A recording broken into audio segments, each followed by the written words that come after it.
episode 169, my friend.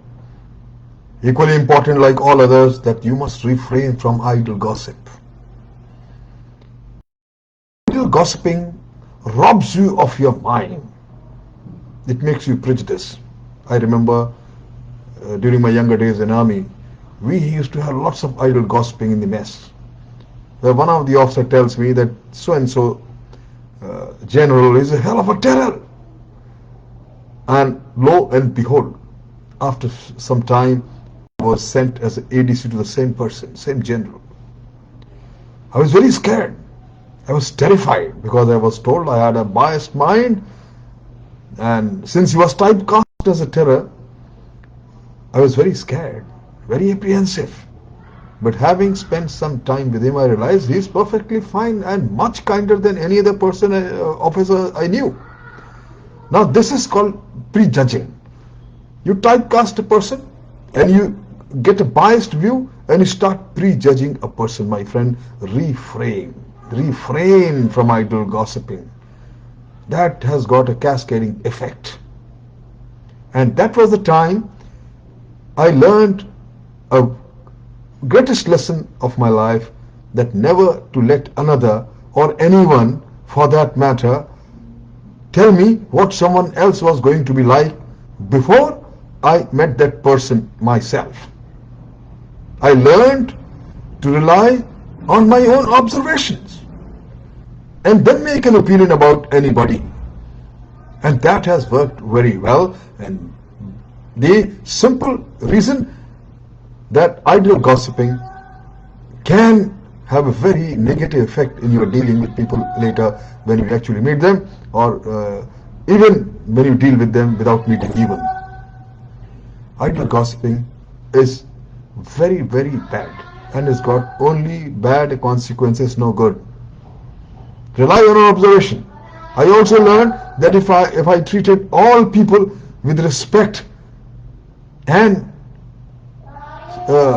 signal them through my speech and action, that I had high expectations. I have got a lot of regards for them.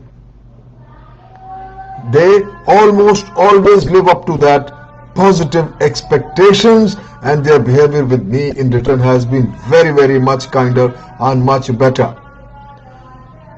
The biggest cost of gossiping, my friend, of course, is that it robs you of a clear mind.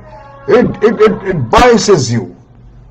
People who are impeccable see the world more clearly. They think more clearly and thus can be more effective in their decisions and in their actions. They will always have a very fair dealing with you. In there's one famous book I remember, I read it long back. In For Agreement, the author likens the process of gossiping to releasing, it's like releasing a computer virus into your mind, causing it to think a little less clearly in every time. And then it pollutes your thinking. It biases your thinking. My friend, there are certain practical ways I can think of, and I follow very strictly ways to stop yourself and discourage others from this idle gossiping or any kind of gossiping at all. If someone starts gossiping, firstly, immediately change the subject by some way or the other and divert from that. It stopped there only. Or say something positive about that other person, so the guy who is talking negative automatically gets a shut up call and he quietens. If you can't change the subject, if you can't talk anything positive about the person, you can at least walk away from that conversation. Keep yourself free. Save yourself from polluting your mind. If you can't do that even, you can at least be quiet. Don't give any acceptance or rejection. Just be quiet and let it pass. Giving any attention, joining the conversation will either affirm or reject or deny, leading to further discussions and conversation. Last but not the least, clearly state that you no longer want to participate in gossiping about others. You are not interested in idle gossiping. That gives a good message, my friend. Check your thoughts and your feelings. How do you know when you have been impeccable with your word? When you feel good, happy, joyful, calm, and at peace with yourself. If you're not feeling the things, check your thoughts, your self-talks, and your verbal and written communication with others.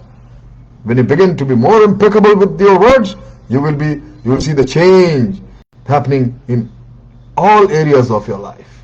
Thank you very much.